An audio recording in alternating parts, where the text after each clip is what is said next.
Hello students, welcome to online classes of कैटजी। बच्चों, आज हम लोग अमीन्स में पढ़ेंगे रिएक्शंस ऑफ अमीन्स। तो चलिए शुरू किया जाए। हम लोग जाना जाए कि अमीन जो है, चाहे वो प्राइमरी, सेकेंडरी या टर्शरी कोई भी हो, यहाँ नाइट्रोजन के पास लोन पेयर है और इस लोन पेयर की वजह से ये जो नाइट्रोजन है it can act as basic centre. इसका मतलब है amine can act as base और it can also act as nucleophilic centre, और अमीन हमारा न्यूक्लियोफाइल भी हो सकता है। तो अमीन्स हर जगह जो उसका रिएक्शन देखेंगे आप, या तो वो बेस की तरह देखेंगे या तो न्यूक्लियोफाइल की तरह देखेंगे। अगर अमीन अटैक कर रहा है एसिडिक हाइड्रोजन पे, इसका मतलब वो एक्ट कर रहा है बेस की तरह, ठीक है। और अगर वो बेस है तो वो H+ एक्सेप्ट करेगा, इट विल एक्सेप्ट प्रोटॉन। और अगर वो न्यूक्लियोफाइल है तो वो अटैक करेगा कार्बन पे, ठीक है। तो इस बेसिक समझ के साथ चलिए हम लोग शुरू किया जाए। तो पहला रिएक्शन है reactions expressing basic character of amines. यहाँ अमीन जो है आपका RNH2, ये एक बेस है। अगर ये बेस है तो बेसिकली कोई एसिड होगा आपके पास HX, ये क्या करेगा, उससे H+ एक्सेप्ट करेगा, ठीक है। क्या बनाएगा, RNH3+। बेसिकली ये नाइट्रोजन ने H+ एक्सेप्ट किया, ठीक है, और इस पे प्लस चार्ज है और ये X-, ठीक बात है। आप HX को सोच सकते हैं as H+ and X-। H+ को ये एक्सेप्ट कर लिया, RNH3+ बना दिया और X- इसके साथ लगा हुआ है, ये एक सॉल्ट बन गया। आइए कुछ आसान से क्वेश्चंस के थ्रू इस बात को समझा जाए। तो क्वेश्चन से राइट द प्रोडक्ट। अमीन का रिएक्शन कराना है, कुछ गिवन आपको एसिड्स दिए हैं, पहले में HX लिखा है, HCl लिखा है और यहाँ RCOH है, ठीक है। यहां आपको A, फिर B, C, D, E कुछ मिल रहा है। तो देखा जाए सबसे पहले A को। A क्या होगा, RNH2 + HX, ये क्या हो जाएगा, RNH3 + X-। और इस सॉल्ट को अगर आप बेसिक मीडियम में ले जाएंगे, हाइड्रोलाइज करेंगे, तो आपको वापस से अमीन मिल जाएगा RNH2, ठीक है। ये OH- यहां से H+ लेता गया और HX में से X- बाहर निकल गया, ठीक बात है। तो यहां से आपको दिखाई देगा ये X- बाहर चला गया, NH3+ वाले में से OH- ने एक H+ खींच लिया and you will get RNH2। वापस से आपको अमीन रीजनरेट हो गया। अगला देखा जाए, अगर आप PHNH2 यानी एनिलीन का रिएक्शन कराते हैं HCl के साथ, ये एक बेस है, अगेन ये H+ एक्सेप्ट करेगा, so this will be PHNH3+ Cl-, ठीक है। और अगर आपने कार्बोक्सिलिक एसिड के साथ यही रिएक्शन कराया, इसको मैं R' कर देता हूं, तो सबसे पहले मुझे जो D मिलेगा इट विल बी R-COO-। यहां से ये H+ देगा और वो H+ कौन एक्सेप्ट करेगा, RNH2 जो कि बेस है।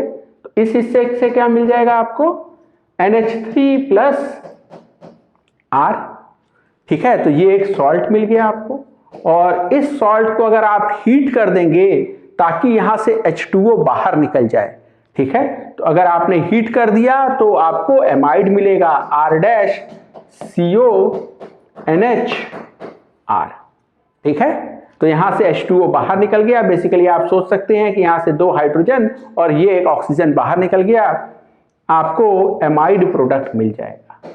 ध्यान दीजिएगा कि बेस अमीन और एसिड कार्बोक्सिलिक एसिड के रिएक्शन से डायरेक्टली एमाइड मत बना दीजिएगा, ठीक है। आप सॉल्ट बनाइएगा, हीटिंग पे ही H2O बाहर निकलेगा और तभी एमाइड मिलेगा। ये सारी बात हम लोग थैलीमाइड के सिंथेसिस के समय पढ़ चुके हैं।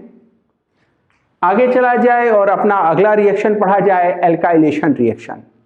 अमीन ये बिहेव कर सकता है ऐसे न्यूक्लियोफाइल और R' के साथ रिएक्ट कर सकता है, ठीक है। ये X- को लिविंग ग्रुप की तरह बाहर निकाल देगा, इट विल गिव RNH-R', ठीक है। आप अमीन से सोच सकते हैं वर्किंग न्यूक्लियोफाइल RNH-, ठीक है। तो आप शुरू में या तो यहाँ प्रोटोनेटेड सेकेंडरी अमीन बना लें, फिर उसका डीप्रोटोनेशन कराएं, या यहीं से अमीन से आप वर्किंग न्यूक्लियोफाइल समझ लें RNH-। ठीक बात है। तो दोनों तरीके से आप सोच सकते हैं। और अगर आपने एग्जॉस्टिव एल्काइलेशन करा दिया तो एग्जॉस्टिव एल्काइलेशन से आपको ये क्वाटरनरी अमोनियम सॉल्ट मिल जाएगा। ठीक है, तो दिस इज क्वाटरनरी सॉल्ट। ठीक है, तो ये रिएक्शन है एग्जॉस्टिव एल्काइलेशन। एग्जॉस्टिव एल्काइलेशन की चर्चा हम लोग पहले कर चुके हैं। अगला रिएक्शन पढ़ा जाए। Next reaction is acylation reaction. यहां देखिए RNH2 एक न्यूक्लियोफाइल है और ये एक इम्प्योर कार्बोनिल कंपाउंड है। इम्प्योर कार्बोनिल कंपाउंड जिसपे ये न्यूक्लियोफाइल अटैक करेगा और इस लिविंग ग्रुप को बाहर निकाल देगा। ठीक है, रिएक्शन विल बी SN2TH, या आप इसी को न्यूक्लियोफिलिक एसाइल सब्स्टिट्यूशन भी कह सकते हैं। ठीक है, तो ये एडिशन एलिमिनेशन रिएक्शन के साथ आपको दिखाई देगा। ठीक है, कि यहां से ये न्यूक्लियोफाइल गया, ठीक है, ये लिविंग ग्रुप को बाहर निकाल दिया और फिर आपको दिखाई देगा यहां से एक H+ भी निकल जाएगा। ठीक है, HLG बाहर निकल गया। आइए ये हम लोग कुछ क्वेश्चन के थ्रू और बेटर समझा जाए। तो यहाँ पे आपको दिखाई देगा, यहाँ आपको अमीन दिया है जो न्यूक्लियोफाइल की तरह बिहेव कर रहा है, और इस एंड पे आपको, ठीक है, दिया हुआ है कुछ इम्प्योर कार्बोनिल कंपाउंड। इसमें जल्दी से लिविंग ग्रुप पहचान लिया जाए जिसको अपने को बाहर निकालना है। तो यहाँ ये जो क्लोरीन है यही Cl- की तरह बाहर निकलेगा, Cl- की तरह, Cl- की तरह। तो एसाइल क्लोराइड का रिएक्टिविटी सबसे ज्यादा होता है SN2TH रिएक्शन में। ठीक है, और ये वाला है एसिटिक एनहाइड्राइड। ठीक है, इसको मैं लिख लूं ऐसे CH3COOCOCH3। और आप समझ सकते हैं कि यहाँ ये पूरा हिस्सा जो है ये लिविंग ग्रुप की तरह काम करेगा। तो यहाँ न्यूक्लियोफाइल से मैंने अटैक कराया, इसको बाहर निकाल दिया। आई विल गेट CH3CONHET प्लस यहां से एक H निकाले हैं, यहां से Cl निकाले हैं, HCl बना। और ये HCl यहाँ एक स्ट्रॉन्ग एसिड बन रहा है। इसी को न्यूट्रलाइज करने के लिए मैं जानबूझ के रिएक्शन पिरिडीन बेस के प्रेजेंस में करा रहा हूं ताकि ये बनने वाले HCl को न्यूट्रलाइज कर दे। अगला देखा जाए यहाँ पे, तो यहाँ भी मुझे पिरिडीन बेस लेना चाहिए। ठीक है, यहाँ पे रिएक्शन कराएंगे तो क्या मिलेगा? This will give CH3CONET। ठीक है, और यहाँ से भी मुझे HCl मिलेगा। ठीक है, इस वाले केस में देखा जाए यहाँ पे, so this will give CH3CONHPH। ठीक है, एंड यहाँ से मुझे मिलेगा साथ ही साथ एसिटिक एनहाइड्राइड CH3COOH।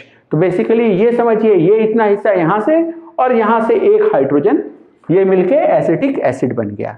ठीक है, एसिटिक एसिड कोई बहुत स्ट्रॉन्ग एसिड नहीं है, इसीलिए इसको न्यूट्रलाइज करने के लिए यहाँ किसी बेस की आवश्यकता नहीं होती।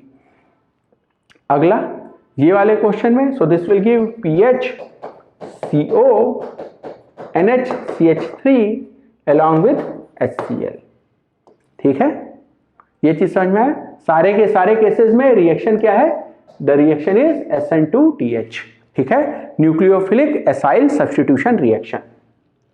आगे चला जाए और नेक्स्ट और बहुत इंपॉर्टेंट रिएक्शन हम लोग पढ़ेंगे।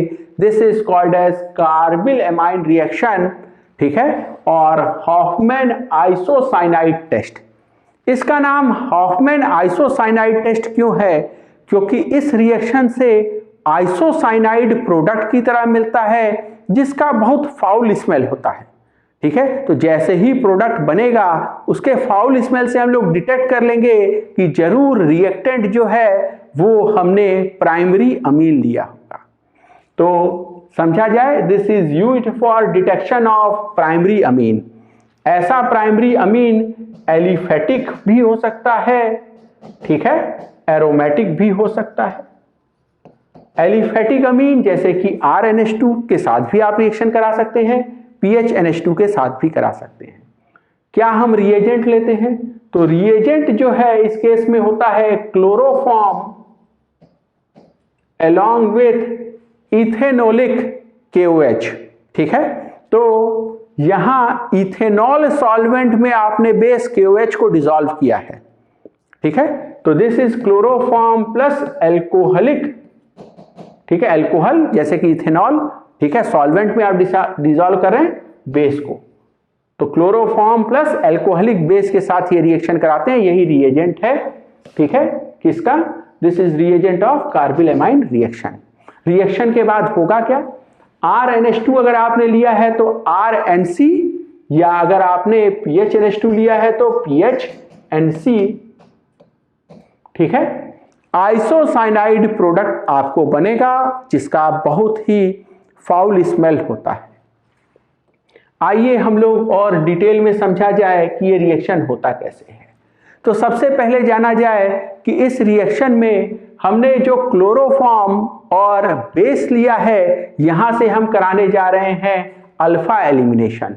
ठीक है, तो first step is generation of electrophile and electrophile is डाइक्लोरोकार्बीन। डाइक्लोरोकार्बीन ये इलेक्ट्रोफाइल यहां है जो कि जनरेट होगा कैसे? From alpha elimination. ठीक है, राइमर टाइमन में भी आप देखेंगे कि यही डाइक्लोरोकार्बीन इलेक्ट्रोफाइल हमने जनरेट कराया था। यहां फिर से इसको पढ़ लिया जाए। सबसे पहले OH- आएगा, ठीक है, और इस H+ को ले जाएगा, कार्बन पे निगेटिव चार्ज आ गया, CCl3-, और अब यहां से क्या होगा? Cl- बाहर निकल जाएगा and this will give you डाइक्लोरोकार्बीन। ठीक है, कार्बीन है, यहां कार्बन के आउटर मोस्ट शेल में 6 इलेक्ट्रॉन्स हैं, इसके पास कार्बन के पास इलेक्ट्रॉन की कमी है। यही वजह है कि ये जो कार्बन है ये इलेक्ट्रोफिलिक सेंटर है। अब ये इलेक्ट्रोफिलिक सेंटर, लेट्स से अगर मैं एनिलीन के साथ रिएक्शन कराऊं तो यहां पे समझिए न्यूक्लियोफिलिक सेंटर कौन है? नाइट्रोजन। और नाइट्रोजन का लोन पेयर आप समझेंगे, ठीक है, कि वहां से इलेक्ट्रॉन आया इस इलेक्ट्रोफाइल डाइक्लोरोकार्बीन के पास। तो डाइक्लोरोकार्बीन ने न्यूक्लियोफिलिक सेंटर नाइट्रोजन पे अटैक किया है। अगर ये PHNH2 है तो भी, RNH2 है तो भी। RNH2 में ये बात ज्यादा आसान हो जाती है क्योंकि न्यूक्लियोफिलिक सेंटर सिर्फ और सिर्फ आपको दिखाई देगा नाइट्रोजन, इसी के पास लोन पेयर है। PHNH2 में आप समझ सकते हैं कि आप रिंग पे भी सोच सकते थे और नाइट्रोजन पे भी सोच सकते थे। ध्यान रखिएगा, यहां नाइट्रोजन जो है वो न्यूक्लियोफिलिक सेंटर होता है। रिएक्शन हो गया इन दोनों के बीच में, तो समझिए नया बॉन्ड बना नाइट्रोजन और कार्बन के बीच में, और ये बॉन्ड बनाने के लिए दोनों पेयर ऑफ इलेक्ट्रॉन आए नाइट्रोजन से, तो ये एक डेटिव बॉन्ड है। आप ऐसे सोच सकते हैं कि PHNH2 और ये डेटिव बॉन्ड है CCl2 के साथ, या आप सिंगल बॉन्ड अगर इसी को लिखें तो नाइट्रोजन पे प्लस और कार्बन पे माइनस। ठीक है, now there will be H+ redistribution. H+ यहां नाइट्रोजन से हटके इस कार्बन पे चला गया, तो H+ रिडिस्ट्रीब्यूशन के साथ आपको दिखाई देगा it has converted to PHNH, यहां से एक H+ चला गया और ये CCl2- जो था वहां H+ आके लग गया। अब ये न्यूट्रल बन चुका है। अब फिर से OH- आएगा और ये वाला हाइड्रोजन एसिडिक है, इसको निकालेगा। तो देखिए OH- आया और उसने इस हाइड्रोजन को निकाल लिया H+ के फॉर्म में, बेस यही काम करता है। H+ को निकाल लिया और ये पेयर ऑफ इलेक्ट्रॉन जो हैं अब ये मूव कर रहा है इधर, क्योंकि ये जो Cl है ये Cl- की तरह बढ़िया लीविंग ग्रुप है। ठीक है, तो Cl- बढ़िया लीविंग ग्रुप है, ये बाहर निकल गया। आपको दिखेगा प्रोडक्ट बनता हुआ यहां पे कि नाइट्रोजन और इस कार्बन के बीच में ये पाई बॉन्ड बन गया है। ठीक है, H+ को OH- बेस ले गया और Cl- बाहर निकल गया है। ठीक है, तो Cl- यहां से बाहर निकल गया। अब ये स्पीशीज को देखिए, और अब क्या होगा, ये जो हाइड्रोजन है OH- इसको भी बाहर ले जाएगा। ठीक है, तो OH- आया, इसने अटैक किया इस हाइड्रोजन पे, और ये जो बॉन्ड था इसका इलेक्ट्रॉन वो शिफ्ट हो गया इस कार्बन पे। इस कार्बन पे माइनस आ रहा है, इसीलिए जो क्लोरीन है जो कि बढ़िया लिविंग ग्रुप है ये बाहर निकल सकता है। ठीक है, तो आपको दिखेगा यहां कार्बन पे फिर से, ठीक है, 2 इलेक्ट्रॉन्स आ गए, ठीक है। यहां कार्बन का ऑक्टेट पूरा नहीं है, जबकि बगल के नाइट्रोजन के पास लोन पेयर ऑफ इलेक्ट्रॉन है, इसीलिए डेटिव बॉन्ड बन गया नाइट्रोजन और कार्बन के बीच में, ठीक है। यहां पे ये बात समझ लीजिए कि ये हाइड्रोजन अपना पेयर ऑफ इलेक्ट्रॉन छोड़ के गया, इसलिए कार्बन पे माइनस आना चाहिए, लेकिन ये क्लोरीन पेयर ऑफ इलेक्ट्रॉन लेके चला गया, तो नेट क्या हुआ, ये कार्बन न्यूट्रल रह गया, ठीक है, कार्बीन बना है। आप चाहें तो ये डेटिव बॉन्ड को आप प्लस माइनस की तरह भी दिखा सकते हैं। डेटिव बॉन्ड बनाने के लिए दोनों इलेक्ट्रॉन नाइट्रोजन से आया था, यही वजह है कि मैंने नाइट्रोजन पे प्लस लिखा है और इस कार्बन पे माइनस लिखा है, ठीक है। तो ये बन गया हमारा आइसोसाइनाइड प्रोडक्ट, जिसका फाउल स्मेल है, जिसके वजह से हम लोग ये 1 डिग्री अमीन सबस्ट्रेट के साथ मैंने रिएक्शन शुरू किया था, ये कंफर्म कर सकते हैं। कुछ छोटा छोटा इस पे क्वेश्चन कर लिया जाए तो क्वेश्चन में सबसे पहला है रिएक्टिविटी ऑफ कार्बिलएमाइन रिएक्शन, ठीक है, और हमको पता है reactivity is proportional two electron density at nitrogen, साथ ही साथ इलेक्ट्रोफिलिसिटी ऑफ द कार्बीन। देखिए यहां पे इस रिएक्शन में शुरुआत कैसे हो रही है, रिएक्शन की शुरुआत हो रही है ये इलेक्ट्रोफिलिक, ठीक है, ये इलेक्ट्रोफिलिक कार्बीन, ठीक है, इलेक्ट्रोफाइल, और ये नाइट्रोजन का लोन पेयर, ये है मेरा न्यूक्लियोफिलिक सेंटर। रिएक्शन का स्पीड गवर्न होगा अगर ये नाइट्रोजन ज्यादा न्यूक्लियोफिलिक है तो, और ये CCl2 डबल डॉट डाई क्लोरोकार्बीन या डाई हेलोकार्बीन ज्यादा इलेक्ट्रोफिलिक है तो, ठीक है। तो देखा जाए कि इन क्वेश्चंस का हम क्या आंसर लिखने जा रहे हैं, ठीक है। तो compare the reactivity for carbylamine reaction, यहां आपको अलग अलग तरह का अमीन दिया हुआ है, आपको रिएक्टिविटी कंपेयर करना है। तो आप क्या देखेंगे कि नाइट्रोजन पे इलेक्ट्रॉन क्लाउड डेंसिटी किसमें जाते हैं। अगर आप डाई हेलो कार्बीन बना रहे हैं तो आपको पता करना पड़ेगा कि कहां पे इलेक्ट्रोफिलिक सेंटर ज्यादा मजबूत है, ठीक है, डाई हेलो कार्बीन में। आराम से आप वीडियो पॉज कर लीजिए, पहले खुद अटेम्प्ट करिए, फिर हम लोग आगे डिस्कस किया जाएगा। आई होप आपने ये क्वेश्चंस अटेम्प्ट कर लिया है। तो चलिए अब हम लोग आंसर डिस्कस किया जाए। सबसे पहले जाना जाए कि यहाँ ये कार्बन तो 2 डिग्री है, ठीक है, और इसीलिए यहाँ पे प्लस आई इफेक्ट ज्यादा तगड़ा होगा, ठीक है, इन कंपेरिजन टू CH3NH2, ठीक है, और इसीलिए रिएक्टिविटी इसकी ज्यादा होगी। अगला, इन दोनों में अगर कंपैरिजन करना है तो यहां देखिए अगर आप एनिलीन की बात करें तो एनिलीन में तो नाइट्रोजन का लोन पेयर जो है वो डीलोकलाइज्ड होता है रिंग पे, ठीक है, तो डीलोकलाइज्ड होता है रिंग पे। यही वजह है कि यहां हम सोचेंगे कि एनिलीन में पीएच का इफेक्ट होता है -m इफेक्ट। ये बात हम लोग पहले कर चुके हैं कि पीएच का +-m इफेक्ट हो सकता है। आप ये रेजोनेंस हाइब्रिड को देखिएगा, वहां आपको दिखाई देगा कि इलेक्ट्रॉन क्लाउड डेंसिटी रिंग पे ज्यादा है, तो अगर मेरा रेफरेंस NH2 है तो हम कहेंगे पीएच का कैसा इफेक्ट है, -m। रिंग ने अपने ऊपर निगेटिव चार्ज लिया है ड्यू टू रेजोनेंस, ठीक है, यानी यहां NH2 ये जो मेरा न्यूक्लियोफिलिक सेंटर है, यहां इलेक्ट्रॉन की कमी है, यही वजह है कि इसका रिएक्टिविटी सबसे कम होगा इन तीनों में। ये पॉइंट क्लियर हुआ। अगला, इन तीनों को देखा जाए, ये तीनों ही एनिलीन के डेरिवेटिव हैं। अगर मेरे पास इलेक्ट्रॉन डोनेटिंग ग्रुप लगा होगा तो ये रिएक्टिविटी को बढ़ाएगा क्योंकि ये इलेक्ट्रॉन क्लाउड डेंसिटी बढ़ा रहा होगा, ठीक है, और अगर मेरे पास इलेक्ट्रॉन विड्रॉइंग ग्रुप लगा होगा तो ये रिएक्टिविटी को कम कर रहा होगा क्योंकि ये नाइट्रोजन पे इलेक्ट्रॉन क्लाउड डेंसिटी को कम कर रहा होगा। तो रिएक्टिविटी का ऑर्डर क्या दिखाई देगा, OCH3 हैज +m इफेक्ट, तो इसका सबसे याद है CH3 ये भी इलेक्ट्रॉन डोनेटिंग ग्रुप है due to its +H effect, ठीक है, तो ये इसके बाद, और नाइट्रो का तो -m इफेक्ट है, जहां इलेक्ट्रॉन क्लाउड डेंसिटी सबसे कम है, इसका रिएक्टिविटी सबसे कम हो जाएगा। अगला बात किया जाए, अगर आप ब्रोमोफॉर्म और क्लोरोफॉर्म, ठीक है, ये रिएजेंट का इस्तेमाल करें अलोंग विथ एल्कोहलिक बेस, ठीक है, जैसे कि इथेनोलिक KOH का, इस केस में क्या होगा आप देखिए, यहां आपको मिलेगा क्या CBr2 डबल डॉट, और यहां मिलेगा आपको क्या, CCl2 डबल डॉट।